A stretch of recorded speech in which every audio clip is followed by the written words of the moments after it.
Good morning. Welcome to the Lisa Eve Show. I am Lisa Eve. Happy Tuesday. Happy Tuesday, everybody. uh, yeah. Hi. I don't know why I have this thing where I don't really know what to say when I first get on. So I guess I will say what's very easy to say, and that it's that if you are listening on Spotify or watching on Spotify or any other platform, I wanted to let you know that you can join me live at 6 a.m. Eastern Standard Time every morning. And yeah, I'm here every morning at 6 a.m. except for Sundays. I'm still figuring out Sundays. On my last Sunday episode, I made French toast with my daughter. So Sunday episodes are a little bit, well, the first are pre-recorded. Um, but there's a little bit more. Well, for starters, there's my daughter. My daughter's in so far my last two Sunday episodes. So I guess Sunday could have like a family element to it. I don't think it will always, but we'll see how that goes. But yeah, we were making French toast, so if you want to check that episode out, you can watch the video on Spotify video podcasts. You can also watch here on YouTube. And by the way, if you're on YouTube, you can also watch the replays or listen to the replays on Spotify or any other platform. I think we're pretty much everywhere at this point. So yeah, thank you for joining me here live for all of you who are. While I can't see anyone that's here live now, I can feel all of you who are going to be here. And so, hi and welcome. I love this time stuff because what appears to be like I'm completely aware that there are so many people here, like thousands of people here. Like I can feel the chat going crazy, like I can see the chat going crazy, even though in this exact now moment, like I look and it is empty, it's very dry, but I can feel all of you who are here because time is a construct of this 3D reality, and there are multiple timelines going at the same time, and all things are happening simultaneously. So therefore, whoa, I just gave myself an awareness.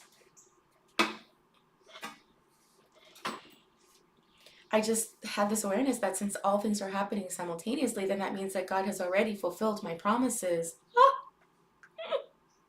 And I don't mean that in like this way of like, oh, make myself feel better so that way I can relax, so that way I can get what I want. No, simultaneously, God has fulfilled all of my promises. God already did that. And if I choose to tap into that,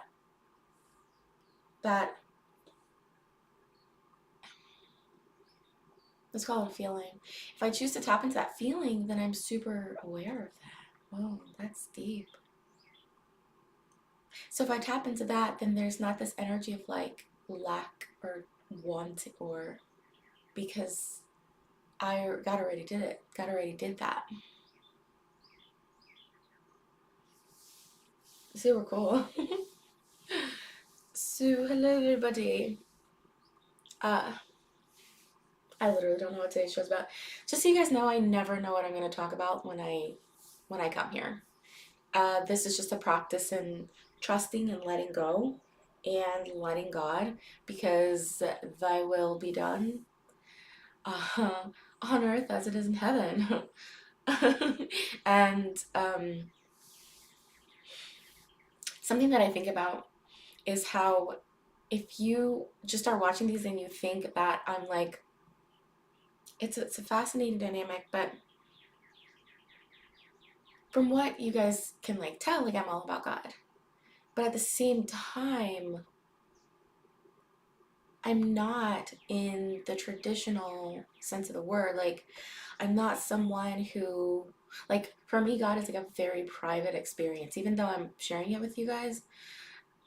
But when we think of someone who's like all about God, typically in this reality, you will find like Bibles laying around their house, and crosses all around the house, and beautiful works of maybe Jesus, and they go to church every Sunday,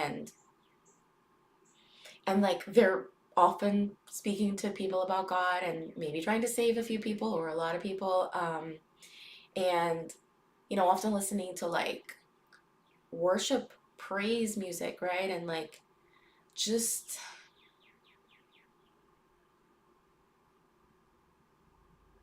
just really speaking a lot about God. And it's fascinating because while I am all about God, I don't do any of those things. It's literally like this personal experience, even though I'm sharing it with all of you.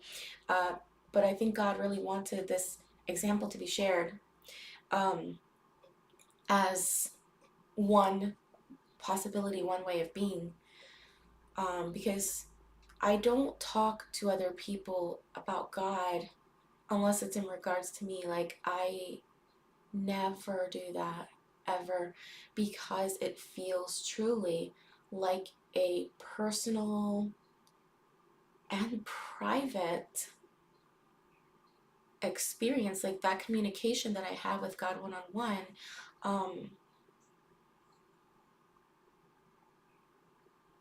It doesn't feel like something that I could even put off on someone else, because it's literally just personal to me. And I feel like everyone else can have their own personal experience with God. And I just can't see how that could be pushed off on someone else. Because from what I perceive and feel about God, wouldn't, how do I word this? It wouldn't work. It's not even in context to like put it off on someone else. So what I mean by that is like, if I see someone struggling with something, I could not like tell them how, what would even be an example of that? Like, I couldn't say,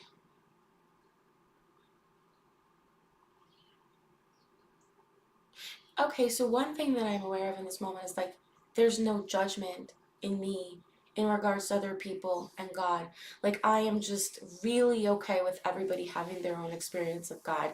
And so therefore, if I'm going to mention God to someone in a way that is anything other than about myself purely, that feels like a judgment. So like, if I have a friend who's like, let's say, struggling with addiction or something, and like I wanted to say to that friend, like, you should go to God. Or if you like repent for your sins, God might save you. Like, I couldn't do that, because the God that I feel and I know, it doesn't even make sense to say something like that to someone, or to say anything about God that is not about me. It literally just doesn't even fit. It's it doesn't even fit. It makes no sense. It it's out of context. Like, I don't know how to explain this to you, but like, it does not fit. Now, I'm not saying that there's different gods, but I did grow up in a lot of different religions, and I went to church a lot, and I was a avid, okay, I was the best Bible study student. But when I think about the God, and let me say, like, the essence of God that I was studying growing up and in my various religions, it was in context to say to someone, like, God, like, if you turn to God, you might get saved, or something like that. It feels like this kind of intrusive, judgmental, pushy kind of essence and energy. But the God, and again, I do not think there are multiple gods, I think there are interpretations of God, but God, as I currently interpret God and feel God and be one with God, it does not make any sense whatsoever to say to someone in any way anything about God that is not in context to me. So I would not say, hey, God can save you. But what I could say is, if this were my story, I used to have that problem Um, and what I did to change it was like I I prayed like and I fasted nonstop for like 30 days. And somehow like it got healed. Like I could maybe say something like that, but even that feels like pushy and judgy. Like it feels like, you should do what I did, and therefore this and no, that wouldn't even work. Like I couldn't even say that. I couldn't. I just couldn't. I couldn't because it's about the other person. So I can't say that. Um, but if it's relevant, I could say something like, "I'm waiting on God." Yeah, see, I could say that. I could say that. And that person doesn't have to believe in God. But I could say, "Oh, I'm waiting on God." Someone could be like, "Oh, when are you getting married?" I could say, "I'm waiting on God." See, that feels aligned with the essence that I perceive and feel and be one with God about. Oh, I'm waiting on God. I'm waiting on God. Like, that's it. Like, that's the extent of what I feel like I could say about God to another person. I'm waiting on God.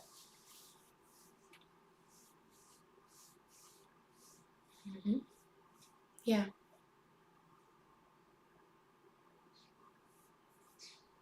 I'm waiting on God. No, I didn't say how I was waiting on God, right? Like, I didn't say, I am impatiently waiting on God, or I'm patiently waiting on God, or, I'm growing my belief in God, and waiting. I'm waiting as I grow my belief in God, on God. I am waiting as I grow my patience on God. Like, this is what these are my capacities. This is what I can say.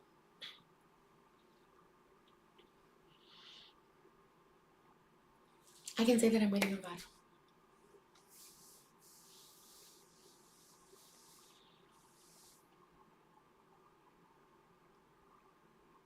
Someone the other day asked me if I went to church,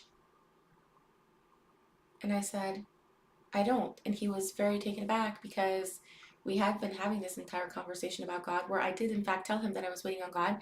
And he tried to basically kind of tried to dissect my statement about waiting on God because he was trying to hit on me to, I guess, get my phone number, take me on a date or something. And so I informed him that basically I'm waiting on God. And he did not really want to accept that answer. Like he was kind of puzzled and stumped by that. Like, what does that mean? Like, what does it mean you're waiting on God? Um,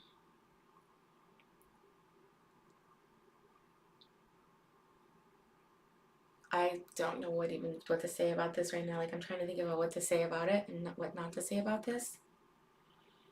God, oh, I forgot to bring God in with my mouth. I can feel God here in my body, in my spirit, in my presence, but I did not bring God here with my mouth, which I always like to do. Okay, God, what do I say about this? Do I say anything else about this? I'm a little embarrassed. Okay, I'm a little embarrassed. Um,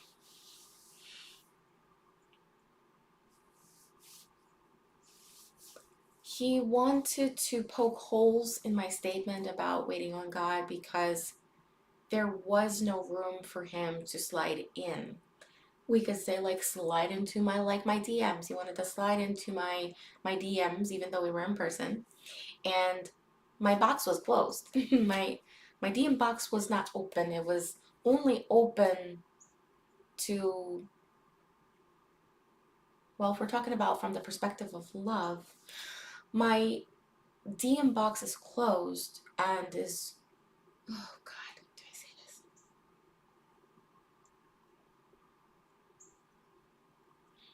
My DM box is closed to the public. There we go. My DM box is closed to the public, and this guy was the public. Um, you'd have to already be on my friends list to send me a DM in regards to dating and relationship, and And yeah, and let's say that yeah, I'm gonna leave it there, close to the public. And so this guy was trying to poke holes in my waiting on God thing that I said. He's like, well, what do you mean you're waiting on God? What I realize now I should have done, which is kind of sad, but it's something that I'm realizing over time that I should have done from a multitude of perspectives. But the first perspective is a little sad. But what I should have done in hindsight is just told him that I was taken, that I was in a relationship. Because that's technically true. One, I'm in a relationship with God. Two, I am, since there's no time, right? Like I am in a relationship. If time is an illusion and all things are happening simultaneously, then yes, I'm in a relationship. Um, so I should have just said that I'm in a relationship. But the sad thing is that I shouldn't have to say that I'm in a relationship for someone to just respect basically my no. Um, I told him that I was not interested in dating because, like, I'm not open even to dating, because I'm waiting on God to make His moves to bring things together. And he definitely didn't like it. He did this in a respectful way, but his energy was intense. Like I've had people do it in like not respectful ways, like not accepting the no that you're not interested in dating or even interested in them. Like I had this person whom I thought was a really, not a really good friend, but a friend, and someone whom I thought was kind of like on the spiritual level, and I thought was kind of like, I don't know, a mature, aware type of a person. And he said something along the lines of wanting to take me on a trip with him. And I said, that's a kind thought, but I'm going to have to decline. I'm not interested in going on any trips with another man. And he's like, "Oh, are you in a relationship?"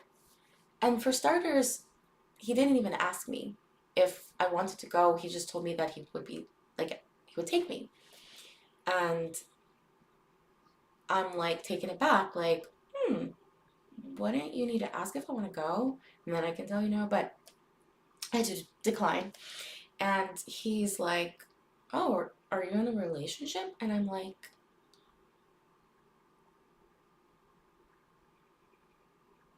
waiting on God.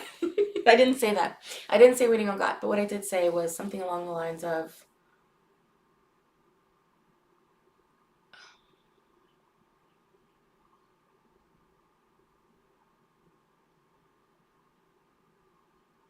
I told him that I'm going to be with the man that God has for me, basically. And that didn't sit right with him. He started getting defensive and being like, well, it might not work out, or something like that. And I'm like, wait, what? Wait, what? What are you doing, bro? Like, he said it might not work out. He's like, people get in relationships all the time and then they like don't work out. And I'm like, why are you, what are you doing? Why are you saying this? Um, I asked him like, why are you saying this? And he's like, I'm just speaking the truth. And I'm like, okay, well, that's like something that everybody in the world knows to be true, that not everything works out, but that's why I'm speaking about the man that God has for me, because that is a relationship that would be, you know, anointed, and therefore I would be fulfilling my purpose and, like being in union, being in holy union with the person that God has set aside for me. And he just was just unwilling to accept that as my decision. And he started actually getting like snippy with me and actually just took it in the direction of asshole. Um, and I said, why are you not accepting my no? Like, I literally declined, and he's trying to poke holes in my reason for saying no. And I asked him, like, why are you not accepting my no? This doesn't feel good to me. And he's like, well, I'm just being realistic that you might you might not be together. I know this seems really subtle, but if you're a woman, I hope you understand what I'm talking about. That you have to explain yourself when you've told a man no. And so I did once more tell him, against my better judgment, because I kind of just wanted to disengage, but I kind of gave it a little more time and attention because we'd had such like this. I thought we had like a kind of like a deep understanding and kind of like an alignment with the way of the world. And I don't want you guys to think that I spent a lot of time getting to know this person. I didn't. We said hello in passing at most. And, um, but from those interactions, I always thought that we had some sort of alignment in terms of the nature of reality. And yeah, so, but when he did not accept my no, it really, really threw me for a loop because I thought he was like a more mature um, man, and he kind of reverted to an asshole. And I said, "Why are you doing this?"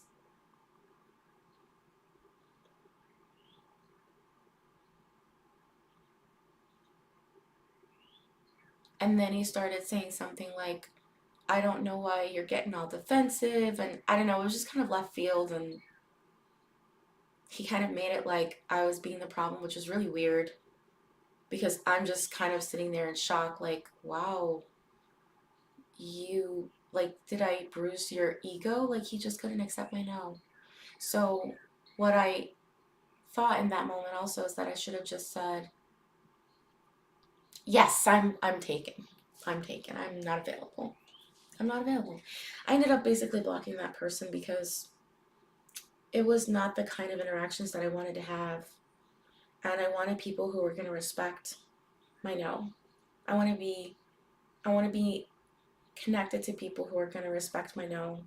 And what's weird is that I had just given him my phone number too because he said he was moving away and I thought we could be connected. And um but not in like a dating capacity, like in a kindred spirit kind of capacity, like he's literally moving away. So it's like, oh, well, you know, I like to keep up with your adventures, so like I don't, yeah. um, so yeah, I just,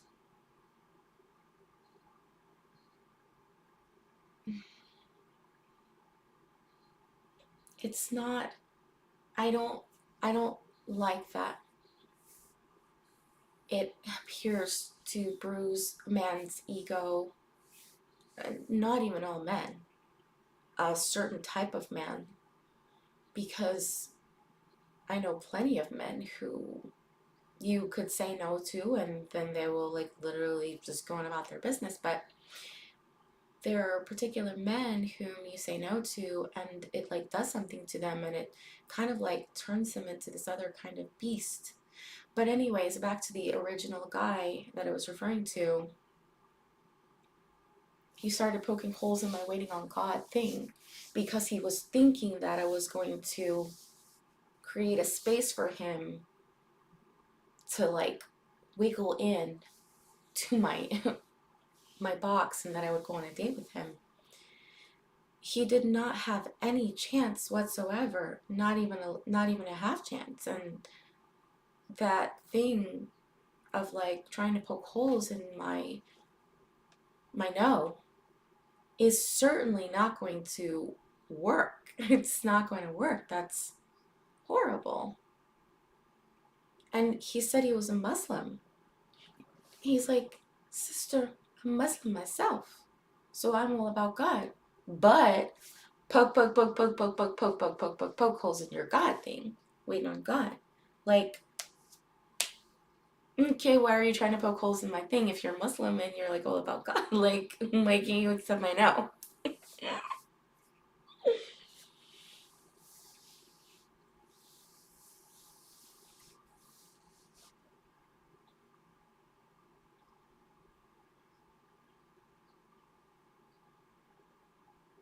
But at least this gentleman, he came back full circle, even though he had some intense energy, which made me feel like I had to defend myself, defend my response, defend my no. He put me into a position that I let him put me into, which was defending my no. And that's something that I do not plan to do in the future. Now, I can't say I won't accidentally do it because, getting in those situations really catches me off guard, especially when I'm like out and about. Um, like, I'm not imagining that, some guy's gonna try to hit on me, and so therefore, like, I'm caught off guard. And then when he's like trying to, you know, dip, dive, juke my no, it's like I wasn't prepared for that. And so defending my no. But at a certain point during that conversation, I really did pull my energy down and just get very present with what was happening. And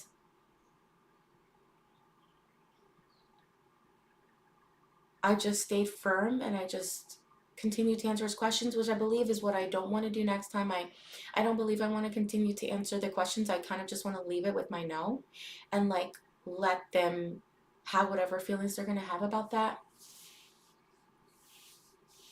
But he did come back around and say, you know what? Good on you. Basically, like, you know, it really does hurt a man's ego when a woman tells him no. He did say that. And I was like, I've noticed. And I told him about some of my other experiences. He's like, yeah, I'm sorry you had to go through that, sister. And I'm like, yeah, okay, well, you kind of were doing it too. But at least he was aware enough to understand that um, it's a thing to, and and what's even more fascinating about it is it's not even about these men themselves, because it's about me and my commitment to following God's guidance, to being obedient to God. And the men are acting as if it is about them. And I have not said, oh, you're not my type. Like, I didn't say, you're not my type of guy. You're not my type. You know what I mean? Like, that's not what happened. I said, I'm waiting on God. And it's just like, wait, what?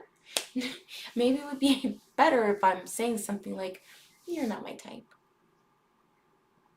Which technically is true because I'm waiting on the type, which is the type that God got for me. And it's not a type, it's a person. Like, I'm waiting on that person that God got for me. So you're not my type because you're not the person that God set for me, set aside for me, that God set me aside for. I'm waiting for the man that God set me aside for, basically.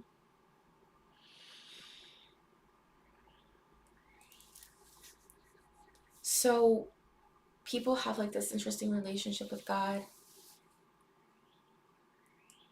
where this man said he was Muslim and all about God, but could not accept my thoughts and perspectives on my relationship with God. And this other man, and I mean, there are other instances, but these are just the two that stick out as most recent. Um, he seemed like this, self-aware, expansive, connected, deeply connected, like talked about, going out in nature and being one with the earth and this kind of a thing.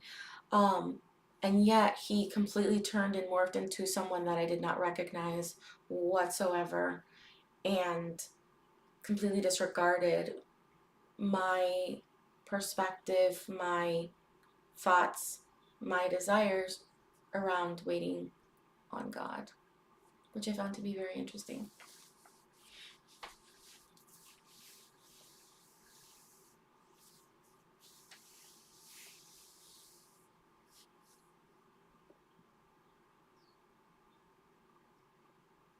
I'm not even sure what this life stream was about, but hopefully someone got something from it. Yeah, so if you got something from this one, like, leave a comment and let me know. And for those of you who don't know, I mean, I already said it, but if you want to leave a comment, just go to my YouTube video, um, uh, Lisa, the Lisa Eve Show on YouTube. Find me, and this is episode number 15. If you want to leave a comment, if you got something out of this, please let me know. I'd love to know. Okay, everybody, so it is the time, and I'm going to ask God, show us heaven on earth. Show us that it is here now. Give us the eyes to see it. Give us the ears to hear it. Give us the mouth to taste it. Give us the nose to smell it. Give us the hands, the body to feel it and to touch it. Show us that it is here. I want to ask a question too. What can we be, do, create, and generate to see that heaven on earth is here now?